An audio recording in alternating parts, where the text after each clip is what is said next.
pues sin más preámbulo, daremos inicio a la presentación del doctor. Y pues muchas gracias, Miguel. Seas bienvenido. Sí, al contrario, muchas gracias por la invitación. Es un gusto, de verdad, para mí compartir la experiencia que tenemos en el manejo de geotecnologías y bueno, en este caso aplicado al modelado de distribución de especies, que creo que por el área en el que se encuentran podría interesarles esta parte, ¿no? Si bien es cierto, sí trabajo en un instituto donde el objeto de estudio es el agua. Muchos trabajos de tecnología los aplicamos al fenómeno hidrológico. En el caso del modelado de distribución de especies también intervienen algunos variables, componentes que están vinculados con el agua y que vuelven, bueno, también un momento pues para poder aplicar este tipo de modelos en el interés pues por conocer la distribución de especies. Voy a apagar mi cámara y para que no demande mucho, mucho internet y bueno, lo vuelvo a encender cuando pasemos a la sesión de preguntas si es que hay alguna inquietud de los que están presentes. Gracias, Miguel.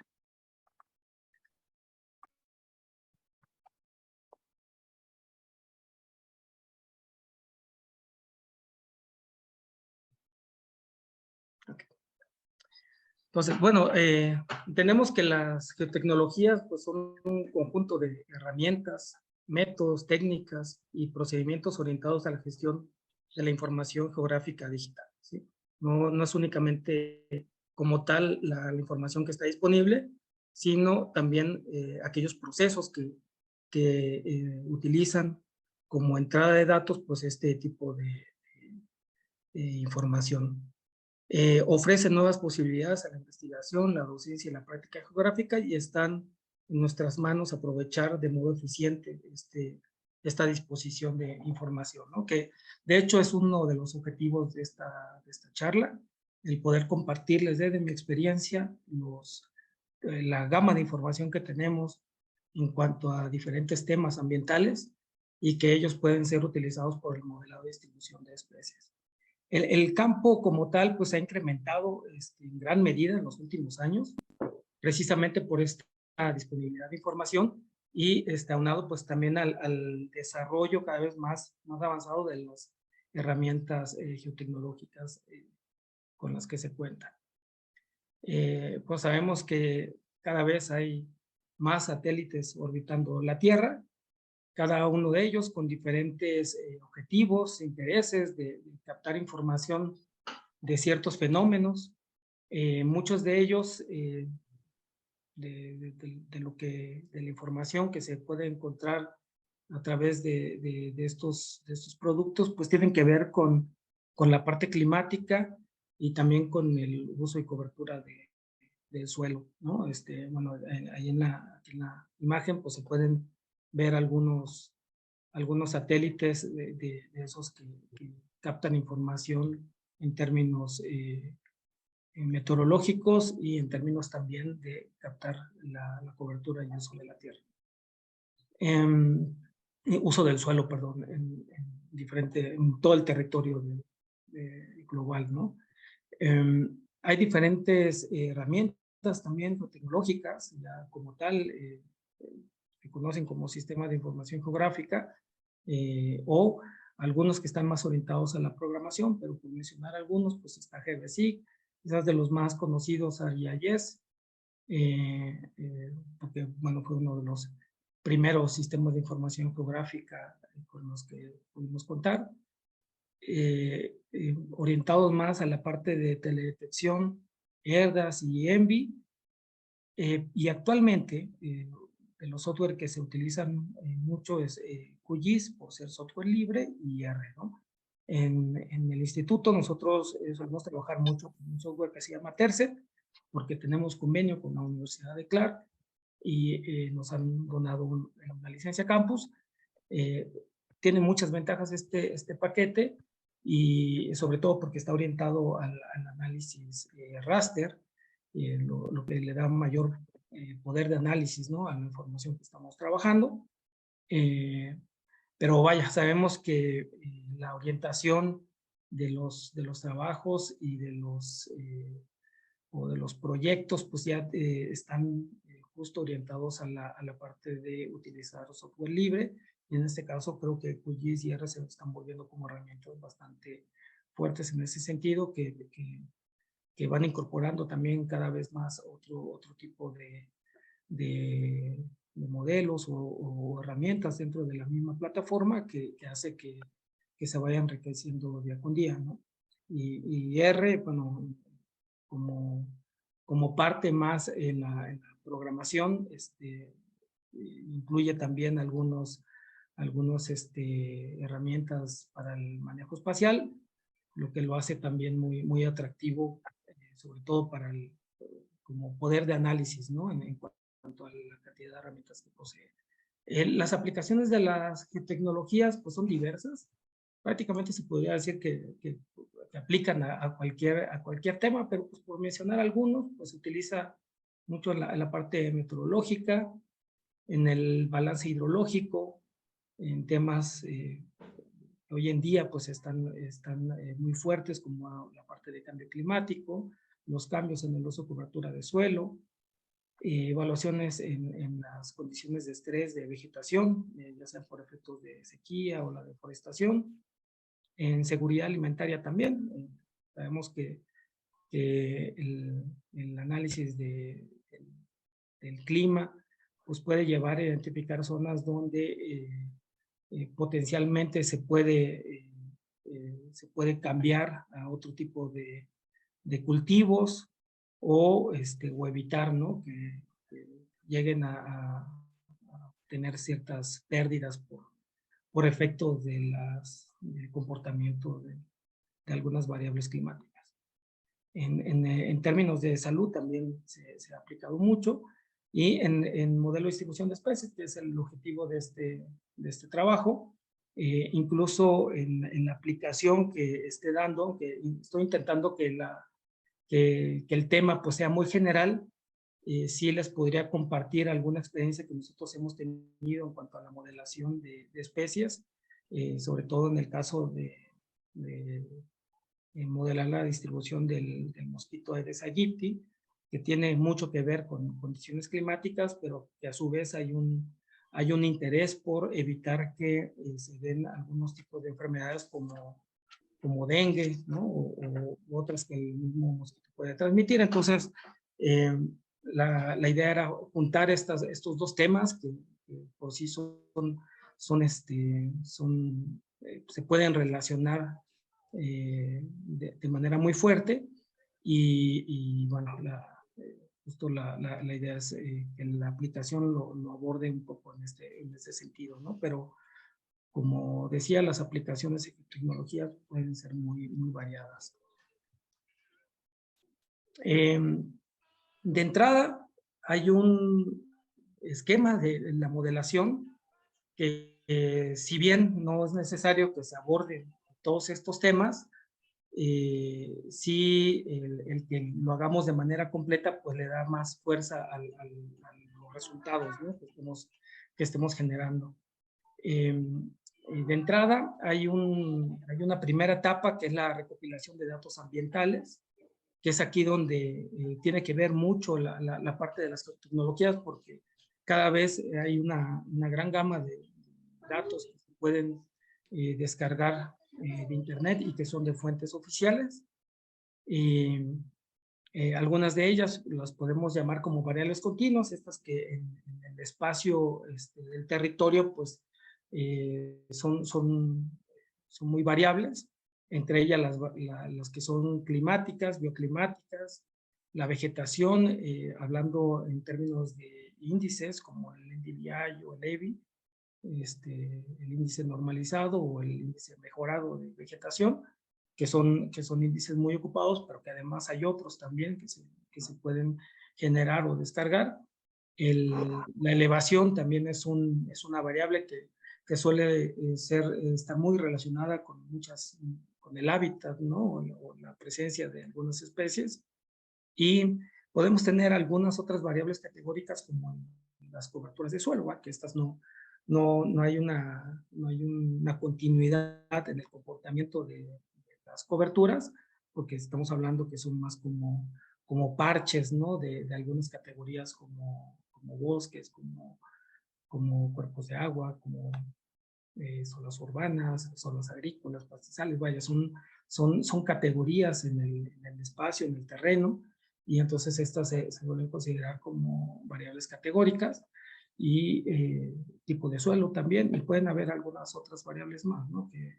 Aquí la idea pues es mostrar las que son más comunes en la modelación de especies, pero en otros temas también, pero enfocándonos a la parte de la modelación de especies, pues algunas de las que son más utilizadas, ¿no?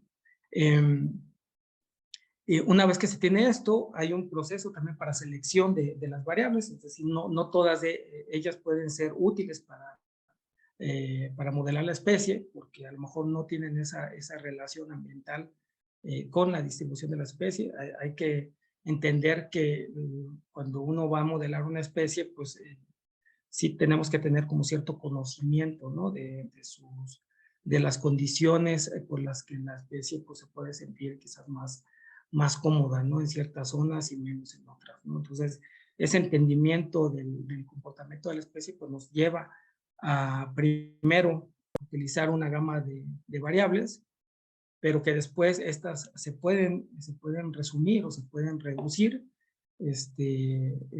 por algunos procesos y pasar ya al algoritmo, ¿no? Antes de utilizar el algoritmo, pues se necesita también tener datos de ocurrencia de la especie. La idea es que aquí en la presentación les muestre dónde se pueden descargar algunos datos de ocurrencia. Una vez que se corre el algoritmo, pues es un proceso también de calibración. Este proceso de calibración pues, nos lleva a obtener un mapa de distribución que seguramente no es el definitivo. Seguramente en una primera corrida no tenemos ya un mapa final. Si somos minuciosos en la revisión de lo que estamos generando y la respuesta que está dando el modelo, y así como también la distribución de la especie, esa identificación o ese análisis que se hace de lo que está arrojando el algoritmo, pues puede llevarnos nuevamente a calibrar, y una vez que tenemos ya un modelo calibrado, lo evaluamos e incluso podemos hacer algún tipo de transferencia tanto espacial como temporal de esta distribución. Pero me voy a ir en la presentación paso por paso en lo que tiene que ver con la recopilación de datos. Pues como les comentaba, hay mucha información al respecto de las variables que son muy comunes, porque sí están muy asociadas con muchas especies. Puede ser que en algunas no, pero en gran cantidad de ellas sí la altitud tiene una relación directa con la distribución de la especie. Entonces, estos datos se pueden obtener de dos maneras, dependiendo también de la resolución con la que queramos trabajar. Nuevamente el producto que más se recomienda es un producto radar que generó la NASA en el año 2000. Aún en estos días pues sigue siendo vigente, aunque se haya generado en el año 2000, porque bueno, la topografía no es que cambie a corto plazo, ¿no? Como puede ser con otras variables. Pero el origen de este producto, que fue a partir de esta misión que hizo la NASA, donde recorrió a través de una plataforma, de un vuelo, con una plataforma, un radar, pues tomó la información a nivel global, y estos datos de origen se obtuvo a una escala de 30 metros de tamaño de píxel, es un arco de segundo. La información a 30 metros pues, se puede descargar del Explorer, aunque son los datos crudos, ¿no? Así como los tomó el radar. Entonces puede ser que en algunas zonas, como es el producto tal como lo tomó el radar, puede que haya algunos píxeles sin información. Estos datos fueron corregidos por un consorcio. Aquí les dejo también el link. Y bueno, nada más lo que hicieron ellos, pues sí fue corregir estas zonas con falta de datos, pero pues al final también le bajaron la resolución a 90 metros. Si lo vemos a nivel ambiental, la resolución es bastante buena para modelos digitales de elevación. Sabemos que podemos tener otro tipo de productos como LIDAR, por ejemplo, que se pueden tener hasta en resoluciones de 5 metros o 1 metro, ¿no? Pero bueno, en el caso de este producto SRTM, en inglés es Shuttle Radar Topographic Mission, justo la idea que aunque se baje por escenas, al momento de juntarlas no se note algún tipo de postura, lo que hace que se puedan concatenar diferentes regiones, porque como la resolución es pequeña, cuando se quiere bajar todo el mundo, pues puede pesar mucho. Ya muchas veces no es que vayamos a trabajar con todo los datos de la Tierra. Tenemos a veces zonas muy precisas de estudio, entonces se pueden bajar por segmentos, pero si llegáramos a tener una zona donde se comparte y tengo que bajar 2 o más segmentos, pues al momento de concatenarse no se notan las costuras. Esa es un poco la ventaja del producto. En términos de variables climáticas, cada vez hay más información sobre datos, por ejemplo, de precipitaciones o temperaturas. Cuando hablamos de datos satelitales, pues de entrada sabemos que sí pueden tener quizás una baja resolución. Por ejemplo, hay un producto que se llama TRMM o TRIM, que bueno, mide la intensidad de lluvia. Este satélite comenzó a arrojar información desde el año 2010 y la frecuencia de sus datos son cada 6 horas. Entonces, la resolución temporal pues es bastante alta. Sin embargo, su resolución espacial es de 25 grados, ¿no? Que es aproximadamente 25 kilómetros de tamaño de píxel. Entonces, esto de las resoluciones pues va a depender mucho primero del área de estudio, porque si vamos a trabajar en un área muy pequeña, pues una resolución tan gruesa pues puede no ser muy útil, pero si lo vamos a trabajar a nivel de todo el planeta, pues posiblemente sí esta resolución, incluso para hacer una modelación de especies, pues puede ser ocupada, ¿no? Hay otro producto que es el Persian CDR, son de los productos que dan muy buenos resultados también cuando se valida con información de terreno. Sin embargo, pues sí tenemos el problema de la resolución, que son bastante gruesas, y la temporalidad, al menos en el caso de Persian, pues desde el año 2000 se empezó a tener información, ¿no? Entonces sí, ya tenemos con más de 20 años de datos, a diferencia del producto TRIM.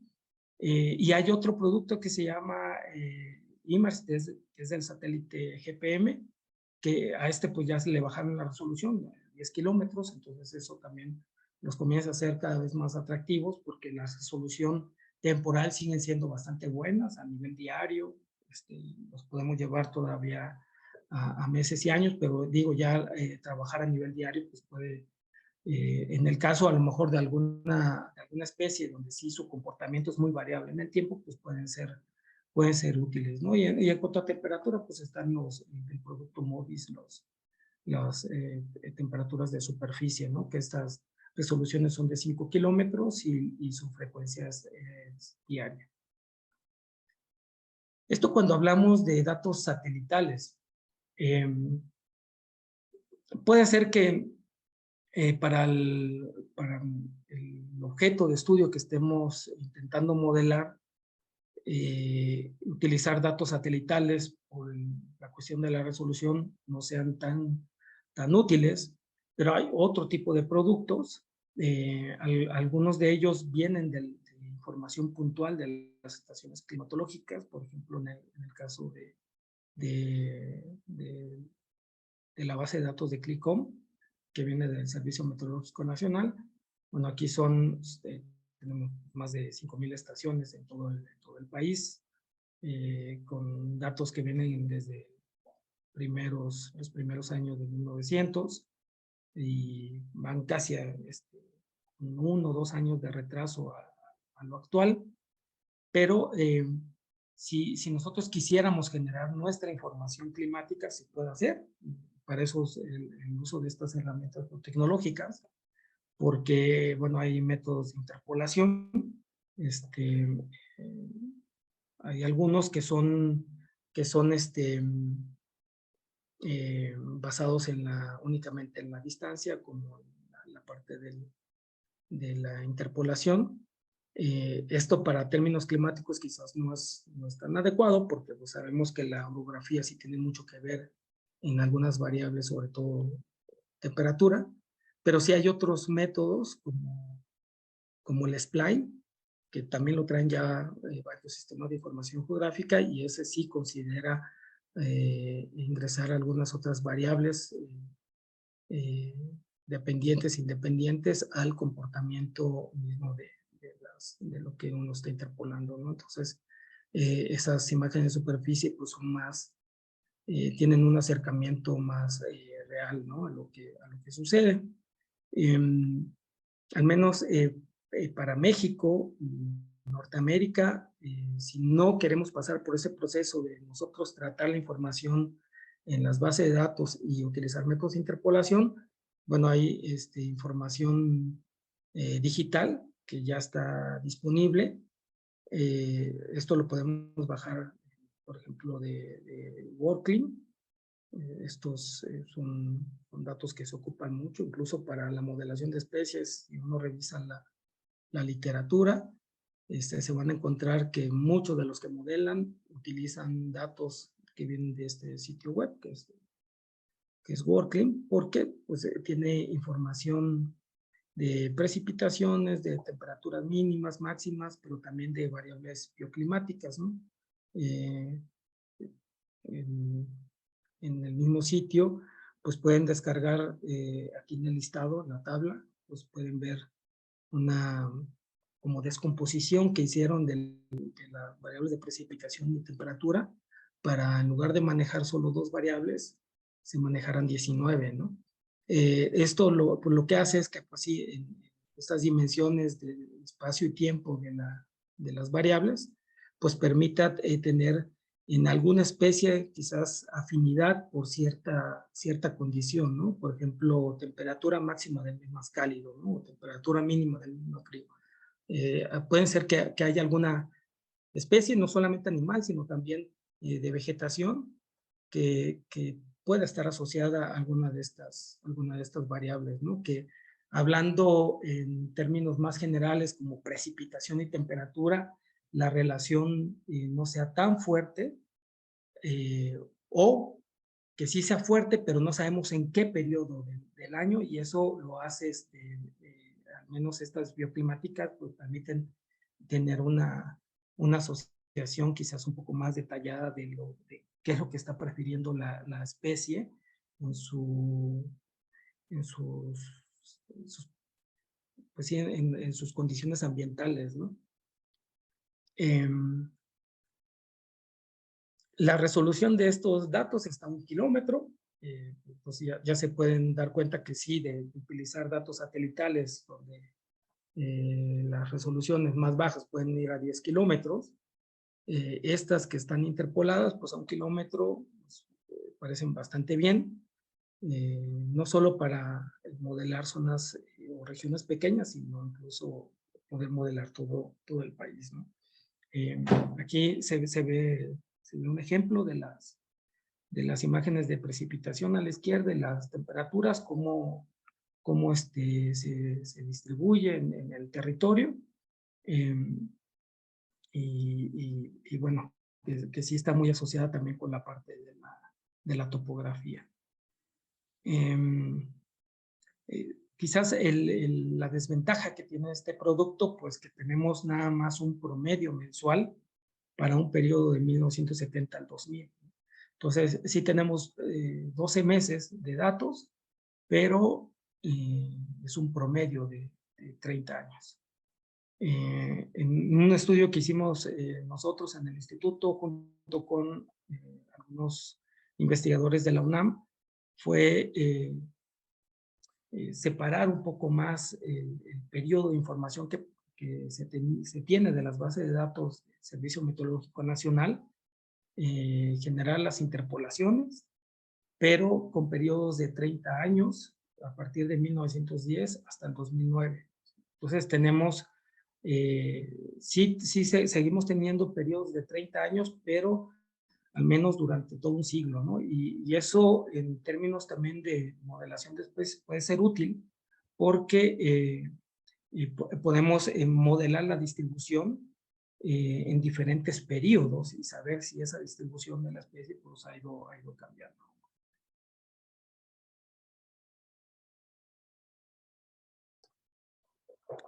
Y de hecho hay otros datos que también son interpolaciones, que aquí ya son más globales. Lo que le mostré en la diapositiva anterior pues era para Norteamérica y para México, ¿no?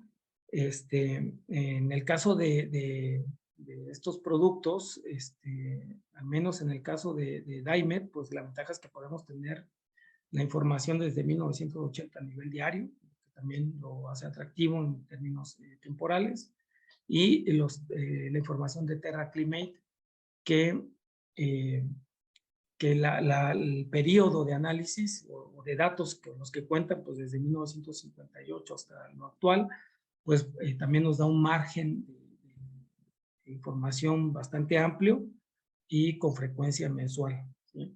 La resolución quizás aquí ya no es tan conveniente porque la bajan a 4 kilómetros, pero hablando de que podría incluso modelar toda la Tierra con una especie en particular, bueno, ya lo hace atractivo este tipo de productos. En términos de coberturas de suelo, también hay varias opciones. Actualmente tenemos Sentinel, que si bien es un satélite nuevo, estamos hablando que empezó en 2015 a generar información y su resolución es bastante adecuada. Es una muy buena opción para poder hacer algún tipo de descripción de luz y cobertura de suelo que pueda estar vinculado con la especie que queramos modelar, ¿no? Más común, pues está el Landsat, también tiene una cobertura global y bueno, la ventaja de Landsat pues es que comenzó a tener datos desde 1972, lo que permite tener una evolución de los cambios en esas coberturas del suelo. Están los índices de vegetación y las clasificaciones de cobertura, si es que no queremos nosotros generar los datos, ¿sí? que lo tenemos que hacer a partir del producto Sentinel o Landsat. Podríamos hacer uso de clasificaciones que ya están generadas y que están disponibles en la CONABIO para México, ¿no? En particular, también datos temporales desde la serie 1 hasta la serie 7, ¿no? Entonces sí, tenemos también ahí una posibilidad de ya trabajar con datos de clasificación de suelo. Una vez que nosotros bueno, conocemos las condiciones ambientales que prefieren nuestra especie que vamos a modelar y ya hemos identificado esas variables, es importante hacer un análisis de estas variables para saber si todas, es necesario que nos quedemos con todas o podemos de alguna manera reducirlas para que también al momento de modelar la especie, pues no se sobreajusten los modelos. Ahorita explico un poquito más esa parte, pero una etapa que se suele hacer con las variables ambientales que se descargan de Internet y que las llevamos al sistema de información geográfica, pues es en principio hacer un análisis de autocorrelación de las variables, ¿sí? Puede ser que alguna de las que nosotros vamos a ocupar está muy correlacionada con otra, entonces no es necesario meter las dos variables o las tres, dependiendo del número de variables que estén correlacionadas, pues de esa nada más elegimos una, porque esa es la que está llevando prácticamente toda la información, ¿no? Entonces aquí les muestro un ejemplo pues, de una correlación que la puede arrojar un sistema de información geográfica y podemos identificar cuáles de ellas a través de una matriz de correlación pues están altamente correlacionadas y entonces ahí podríamos reducir el número de variables. Eso es importante hacerlo como un análisis previo a la modelación, ¿sí? Para no estar repitiendo información y no estar, por lo tanto, sobreajustando el modelo, ¿va? Porque si estamos metiendo información similar pues claro que la especie pues va a estar como duplicando la información de esa condición ambiental por estar correlacionadas, ¿no? Entonces, eso hace que los modelos de repente se sobreajusten, ¿no? Sean más, más reducidos en cuanto a las preferencias de la especie, pero es propiamente por una correlación de variables. Y otro método que puede ir o complementario o de manera separada, pues no es necesario hacer los dos procesos, porque tienen orientaciones distintas, pero sí en muchos trabajos se suele aplicar un análisis de componentes principales que tienen pues la finalidad de generar un nuevo conjunto de imágenes, ¿no? Que no son correlacionadas entre ellas y que se ordenan según la proporción de la varianza extraída del conjunto original de variables. Entonces, pues aquí como ejemplo, pues yo puedo meter en el número de variables y como resultado pues voy a tener quizás 2 o 3 componentes que resumen todas las variables que estoy incorporando en este primer proceso de selección de datos, ¿no? Entonces, en lugar de, por dar un ejemplo, ingresar 20 variables al modelo, pues ingreso 2 o 3, ¿no? Pero esas 2 o 3 son variables que resumen las 20 variables. Entonces, eso hace que también el modelo se pueda ser un poco más eficiente en el sentido de que estoy dándole la mejor información al modelo, ¿no?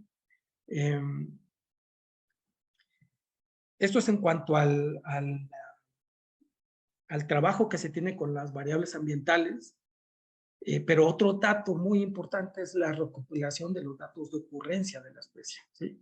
Es decir, yo de entrada sé qué especie voy a modelar, qué condiciones son las que le favorecen, sea de climáticas o de vegetación, o altitud, u otras variables.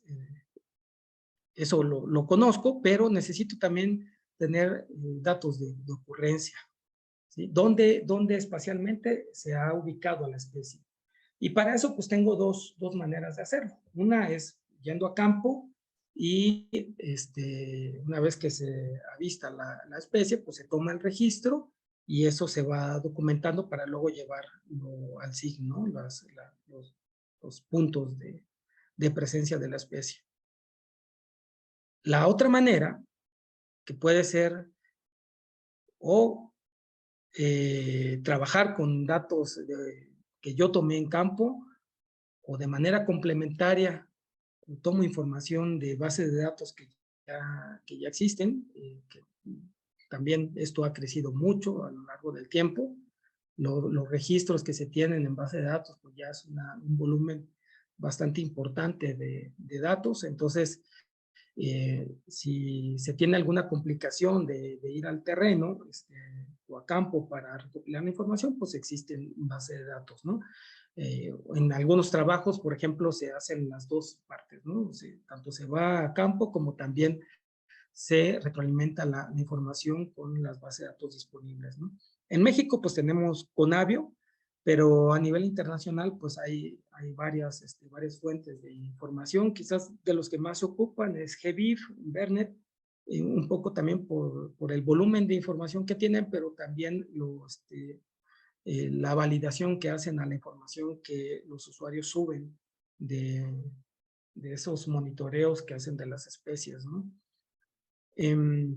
Esta es una vista, por ejemplo, del Global Biodiversity Facility o GBIF, esta herramienta donde uno coloca el nombre de la especie, le arroja la distribución de los datos de ocurrencia, incluso hasta una ficha de la descripción de la especie y una base de datos, ¿no? Donde vienen pues, las coordenadas XY de la especie. Eso es bien importante saber que pues también puede haber cierto error en la información. Eso no nos vamos a salvar pues de que la información sea toda completa, pero sí parte de un pretratamiento de esta base de datos, pues es revisarla de manera muy minuciosa. En algunos registros pues les falta colocar las coordenadas, entonces no sé, esos se eliminan, o la fuente de cómo él la obtuvo no viene bien documentada, entonces también es criterio del que está utilizando esa información, pues revisarla y descartarla, ¿no? O puede ser que también haya algunos datos atípicos, ¿no? Conociendo el comportamiento de la especie, si vemos que alguna está en un sitio donde es difícil que esté presente, a veces hasta colocan datos de la ubicación de la especie porque está en un zoológico, ¿no? Pero no quiere decir que sea su hábitat de la especie, pues es importante también eliminarla, ¿no? O hay registros de museos, entonces también esto en la información de las bases de datos pues se puede identificar y descartar el dato, ¿no? Ya una vez que se tiene bien estructurada esa base de datos, ya digamos limpia de esa información como faltante, pues se espacializa en el sí, ¿no? Y al momento que nosotros visualizamos los registros, también tenemos que ser muy críticos en si los datos de alguna manera tienen algún sobremuestreo o alguna autocorrelación espacial, ¿no? Que también le puede afectar en la modelación, ¿sí? Es decir, en la vida real, pues sí puede ser que la especie esté muy presente en ciertas regiones, pero en la modelación no sirve mucho meter datos tan cercanos donde las condiciones ambientales pues, son las mismas, porque si caen 3 registros en un píxel donde tengo un mismo dato de precipitación, pues estoy sobreajustando el modelo también, porque se está cargando hacia ese dato de precipitación, pero vaya, es por un problema de sobremuestreo, ¿no? O que el volumen de información que estoy trabajando, porque hay que entender también que estos datos de ocurrencia de la especie pues pueden venir de muchos, incluso de siglos de tomas de muestra. Entonces, tenemos que evaluar si quiero quedarme con los datos más recientes o si trabajo con todo el volumen de datos, pero puedo caer sobre esa situación de un sobremuestreo de información. Y hay algunos métodos en el SIG, en estas herramientas geotecnológicas, que permiten de alguna manera eliminar esa autocorrelación espacial y a través de procesos de distancia, pues quedarnos con algunos que estén lo suficientemente separados para que yo pueda de alguna manera pues también retar al modelo, ¿no? En el sentido de meto menos puntos, pero son los mejores puntos. Entonces eso hace que también los modelos veamos si responden bien a las condiciones climáticas que estoy, o ambientales, por las variables que estoy incluyendo, ¿no? Métodos de autocorrelación, pues está el de Moran, que están en prácticamente todos los sistemas de información geográfica, pero algunas técnicas, si es que no se utilizan este tipo de herramientas, pues es tan solo hacer una rejilla sobre la zona de estudio, y si en un cuadrante pues caen 40 puntos o 50 puntos, me quedo con uno solo. Esa es una manera también de eliminar la autocorrelación espacial, ¿no? Aquí en el ejemplo se ven, ¿no?, los azules como el sobremuestreo y los puntos rojos con los que me quedo en -1 por cuadrante. Por ejemplo, en nuestro caso, de cómo hemos utilizado esta herramienta es que lo hemos combinado. Como les decía, cuando tenemos la información de ocurrencia, puede ser que vayamos a campo o lo mezclemos, incorporemos datos de bases de datos, ¿no?, de algunas que están ya disponibles. En nuestro caso, lo que hicimos fue sí utilizar datos de esta base del GBIF, pero utilizamos también un muestreo entomológico que hizo la Secretaría de Salud de aquí del Estado de México, y justo lo que vimos en estos datos que nos proporcionaron, pues es que sí había un sobremuestreo, ¿no? Y eso es normal. O sea, cuando se hacen estas campañas de medición o recolecta de especies, pues que todas caen muy cercanas, ¿no? Cuando encuentro una especie, pues al ladito va a haber otra y al ladito va a haber otra, ¿no? Entonces, esta información puede estar como sobremuestreada por naturaleza, pero ya queda a juicio pues del que lo está analizando, pues de decidir sobre cuáles se quedan, ¿no? Y esto lo hacemos tanto para los datos que recopilamos como para las bases de datos que hay disponibles en Internet. Ya una vez que tenemos datos de ocurrencia y las variables ambientales que de alguna manera están vinculadas con la especie, pero que además nosotros hicimos un proceso como de filtrado para ver la autocorrelación de las variables o aplicamos un análisis de componentes principales, bueno, estos dos datos son las entradas a los diferentes algoritmos, ¿no? Y para eso pues hay que entender que es un modelo de distribución partiendo de la definición de nicho, que el nicho es conjunto de condiciones bajo la cual la especie puede mantener población sin necesidad de migrar, y el modelado de nicho ambiental se basa en el principio de que la distribución estimada debe coincidir con la distribución conocida, ¿no?, o deducida a partir de las condiciones ambientales donde ha sido observado. El procedimiento consiste en usar algoritmos computarizados para generar los mapas predictivos. Por lo tanto, permiten evaluar de una manera cuantitativa la posibilidad de que una población de plantas o animales ocupe un determinado lugar, ¿no? Hay diferentes tipos de modelos. También aquí queda a juicio del investigador que decida, ¿no?, sobre qué tipo de modelo es el que va a aplicar. Hay algunos modelos que incluso no necesitan datos de ocurrencia, ¿sí? Yo les comentaba que pues al menos la ocurrencia y las variables ambientales, pero si no tuviéramos la ocurrencia de la especie, ¿sí?, de dónde está presente, podríamos utilizar una evaluación multicriterio y bajo el conocimiento sobre qué rangos se mueve la especie para cada una de las variables ambientales que estoy incluyendo, pues puedo generar un modelo predictivo, ¿sí?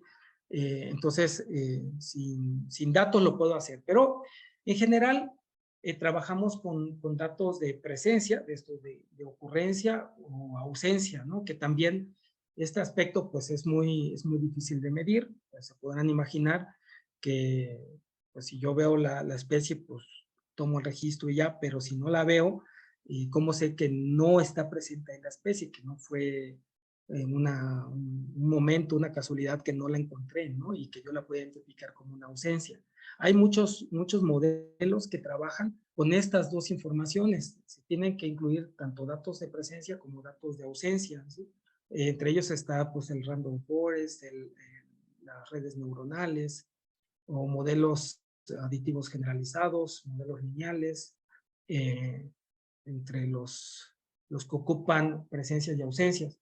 Y hay otros modelos que generan las ausencias, por eso se llaman pseudoausencias. No es que nosotros que tengamos registros de ausencias, sino más bien que el modelo las genera de manera aleatoria, y eso hace que pues, se pueda también hacer algunos cálculos algunas métricas para calibrar y validar los modelos, ¿no? Entre estos está Maxent, GARP, el análisis ecológico del nicho o el Support Vector Machine, o sea, hay incluso el Mahalanobis que también está orientado más a la parte de las distancias o BioClim. Son modelos que con que nosotros entremos presencias o ocurrencias, internamente ellos generan las pseudoausencias, ¿no? Y eso hace que no, pues se reduzca un poco más en la entrada de datos. Estos modelos, porque en la realidad sí ocurrencias las podemos tener, las ausencias, como les decía, es más difícil, entonces podríamos pasar por un modelo que las genere de manera automática. Entre ellos, pues les comentaba, puede estar Maxent y GARP de manera más fuerte. Ellos trabajan, al menos Maxent, que es máxima entropía, es un modelador que se podría decir que es de los que más se ocupan a nivel mundial para el modelado de nicho. El método de máxima entropía, pues es el algoritmo que combina la estadística de máxima entropía y métodos bayesianos con el propósito de estimar las distribuciones de probabilidad sujetos a restricciones, dada la información ambiental. Y aquí viene pues la ecuación de la máxima entropía. Básicamente lo que intenta pues es generar una función de distribución que maximice la probabilidad, pero que esté sujeta a las medias de cada una de las variables. ¿Sí? Entonces, no va a intentar suponer nada, por eso aquí se comenta que no supone nada, porque lo que hace es ajustarlo a las medias de cada una de las variables. En la lógica, pues eso tiene mucho sentido, ¿no? O sea, conozco los datos de presencia de la especie porque tengo sus coordenadas XY, y en cada punto, en cada registro, yo tengo las condiciones ambientales de precipitación, de temperatura, de altitud, de índices de vegetación, etcétera, ¿no? Entonces, yo conozco los valores de esas variables punto por punto. Ahora, la media de todos esos puntos por variable, pues es lo que va a intentar ajustar y encontrar las mismas condiciones de esas mismas medias en otras partes del territorio, ¿no? Entonces, eso es lo que hace básicamente el método de máxima entropía. Y al final lo que tenemos, pues es un mapa de distribución espacial de la especie, que es el producto de salida, donde me dice, bueno, la probabilidad de que la especie esté presente en el xésimo píxel, ¿no? Por lo tanto, la probabilidad de que esté presente en el píxel X y que no esté presente, pues va a dar 1. Entonces, la interpretación en el mapa, en términos de probabilidad, pues va de 0 a 1. Entre más se acerque a 1, pues va a ser que la probabilidad de presencia es más fuerte que si tiende a 0, ¿no? Eso es así como se interpreta el resultado. Ya ahorita les voy a mostrar uno, pero les muestro cómo es un poco la herramienta de Maxent. Este es el de la izquierda, pues es el software, digamos, original de Maxent, que es programado en Java. Este se puede descargar en este link y es gratuito. Lo que hizo Terset, su herramienta, pues fue incorporar el algoritmo dentro de su plataforma y bueno, funciona de manera similar. Ellos hicieron un convenio para poder implementarlo también en la herramienta Terset. Nosotros lo hemos ocupado desde acá por el convenio que tenemos con la Universidad de Clark. Pero bueno, Maxent, pues comentaba, pues se basa en el principio de que la distribución estimada de una especie debe coincidir con la distribución conocida. ¿Y cuál es la distribución conocida? Pues la que se tiene en los puntos de los registros, ¿no? Y bueno, esto a partir de las condiciones ambientales. Entonces, el enfoque pues consiste en encontrar la distribución de probabilidad de máxima entropía, que la más cercana distribución uniforme. El mapa de distribución es algo como esto, es decir, yo ingreso la ocurrencia, ingreso las variables ambientales y me genera un mapa de distribución. Como les decía, pues es un mapa de probabilidad de 0 a 1. Las manchas más rojas, que son las que tienen a 1, pues es donde es más probable que esté la especie. Pueden darse cuenta que sí, la ubicación de los registros, aun cuando se quitaron muchos registros por la parte del sobremuestreo, sigue representando de manera ambiental muy bien la distribución de la especie, ¿no? Es decir, muy concentrada en esta parte del estado de Morelos y en otras regiones con porciones más pequeñas, ¿no? Esto es lo que genera Maxent. Sin embargo, pues, como les comentaba al inicio, no es recomendable también quedarnos con la primera imagen que genera. Realmente la herramienta da un reporte de la modelación. En este reporte de la modelación, pues nos dice cuáles son las variables que aportan más. Esto en el gráfico que tengo acá, en la parte superior, se ve algunas barras más grandes, es porque son las que están aportando más o contribuyendo más al modelo.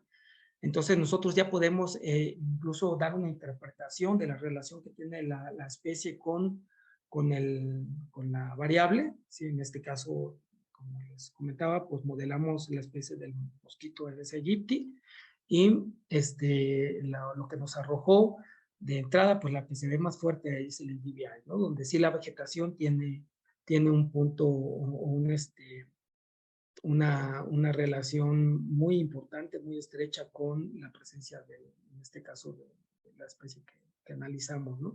Pero además nos da una gráfica, que es el área bajo la curva, y una serie de datos que nos permiten identificar los umbrales de mayor probabilidad, que también si quiero, en lugar de presentar la información de manera continua y únicamente booleana con ceros y unos, el umbral a partir de qué probabilidades donde la especie está presente, pues puedo utilizar alguno de estos métodos. El que más ocupa es el 10 percentil. Este método asume que hay un 10% de error en nuestros datos de ocurrencia y por lo tanto nos da un valor del umbral, ¿no?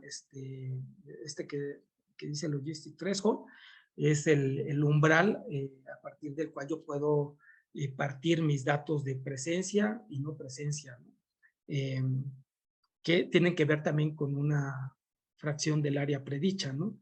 Entonces, entre más bajo es el valor, que depende mucho del método, entre más bajo es el valor, pues mi área predicha también va a ser más grande, ¿va? O sea, si mi umbral de probabilidad lo estoy partiendo en un valor muy pequeño, pues el área de predicción pues va a ser más amplio, ¿no? Entre más pequeño va siendo el umbral o más bajo, también la fracción del área va disminuyendo, ¿no?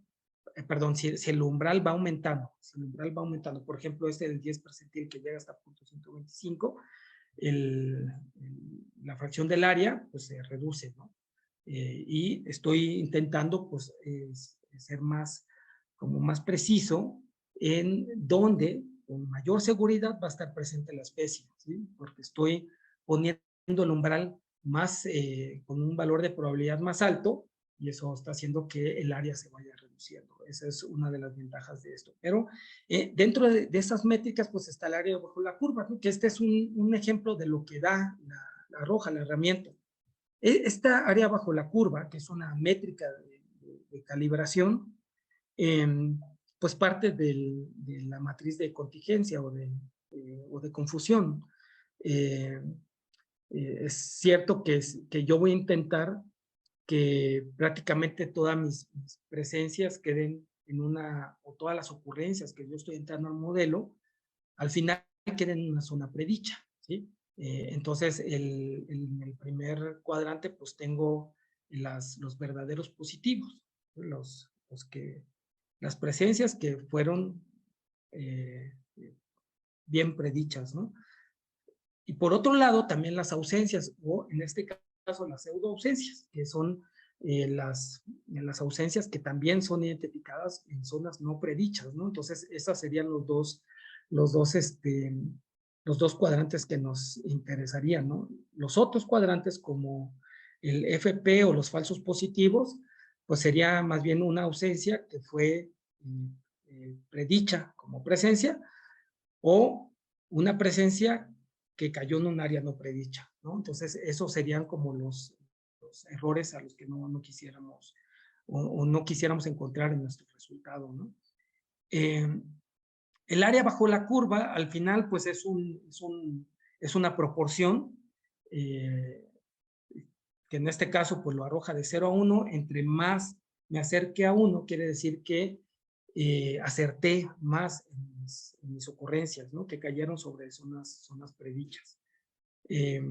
Por un lado, tengo si se dan cuenta aquí en el gráfico, tengo la sensibilidad y tengo la fracción del área predicha, o 1 menos la especificidad. La sensibilidad es la proporción de verdaderos positivos, ¿sí?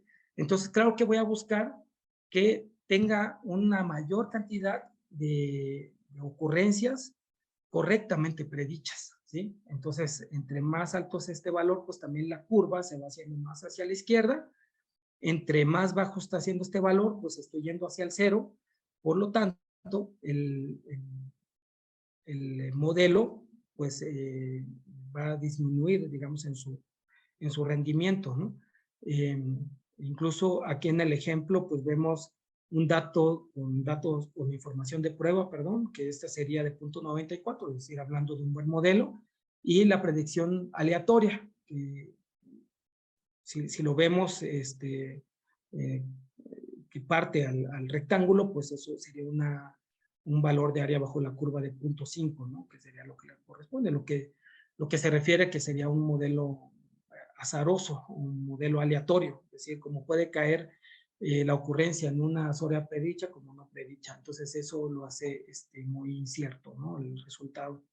Incluso aquí tenemos unos ejemplos de qué sería un buen modelo. El modelo con una UCD1 pues sería prácticamente pegado a la izquierda y hasta la parte superior, y voy teniendo una curva menos, menos ajustada, y eso hace que pues el área sea menor. Por lo tanto, de alguna manera me está diciendo que estoy acertando menos en cuanto a mis ocurrencias. Y lo que les decía de la UC.5, que sería esta diagonal, sería prácticamente el modelo azaroso. Es claro que, como estoy hablando de la fracción del área, si la fracción del área es menor, pues prácticamente estoy omitiendo, no estoy omitiendo nada, pero si es mayor, o sea, si en mi área de predicción es menor, es que estoy omitiendo en varios puntos de ocurrencia, y si mi área es mayor, es que estoy eh, acertando en la mayor cantidad de puntos, ¿no? Entonces, eso es la representación de lo que es el área bajo la curva. Incluso hay otras métricas, aparte de la ROC, que también parten de esta matriz de confusión. Y una de las ventajas que tiene la herramienta de máxima entropía es que además me da las preferencias de la especie en términos de cada una de las variables que estoy incluyendo al modelo, ¿sí? Sobre qué rangos prefiere. O sea, aquí tengo la probabilidad de presencia de la especie, hablando en términos, por ejemplo, de precipitación, pues quiere decir que prefiere, en este caso, la variable 13 en rangos que van de los 150 milímetros a los 300, ¿no? Estas son las zonas donde prefiere más la especie. Y así yo podría evaluar cada una de las variables para saber qué es lo que está prefiriendo la especie en términos de cada una de ellas, en su comportamiento, ¿no? De la variable, cada una con sus propias unidades, ¿no? Por ejemplo, en el caso del NDVI, que va de -1 a 1, 1 significa vegetación muy viva, y -1 pues significa sin vegetación. Por lo tanto, al menos la especie pues, está prefiriendo un rango de vegetación intermedio bastante importante. Tampoco es que prefiera zonas con mucha vegetación, pero sí que se muevan en estos rangos al menos de este índice de vegetación normalizada, ¿no? Entonces, así, para todas las n variables que nosotros metamos, podemos tener los gráficos del comportamiento de preferencia de las especies. Lo que les comentaba del umbral, ¿sí? Que es pasar de una imagen continua a una imagen booleana, es justo para esto, ¿no?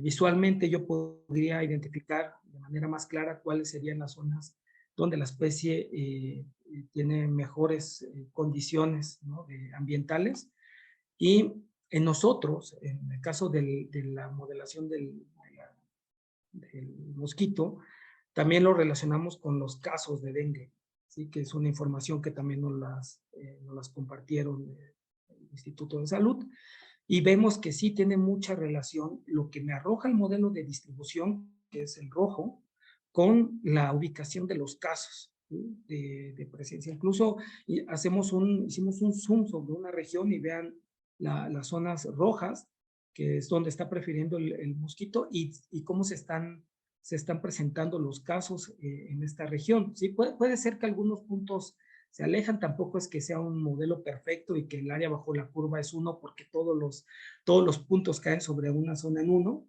Eso es difícil que pase, porque hay de repente errores en algunos puntos, o por cuestiones más bien de georreferencia, pues caen fuera de la zona, pero no caen tan lejos de las zonas de predicción. Entonces, eso es muy importante en los modelos que yo estoy generando, que de alguna manera pues tengan esa característica predictiva, ¿no? de la condición que estoy modelando. En este caso, por ejemplo, las enfermedades por dengue, pues casi un 90% de los puntos cayeron sobre zonas de presencia. Eso es un dato bastante alto, pues, en términos de identificar muy bien esas regiones de preferencia del mosquito. Y ya casi por terminar, ya una vez que calibramos el modelo, podemos hacer algún tipo de evaluación o de validación del modelo. Esto es ampliamente recomendable, porque si no, pues, sobre todo si esto lo queremos llevar a una publicación, pues saber qué tanto mi modelo responde, a lo mejor separando algunos datos, ¿no? Cuando hacemos validación, normalmente separamos de todos los registros que tengo de la especie, algunos puntos para calibrar y otros puntos de prueba. Ajá.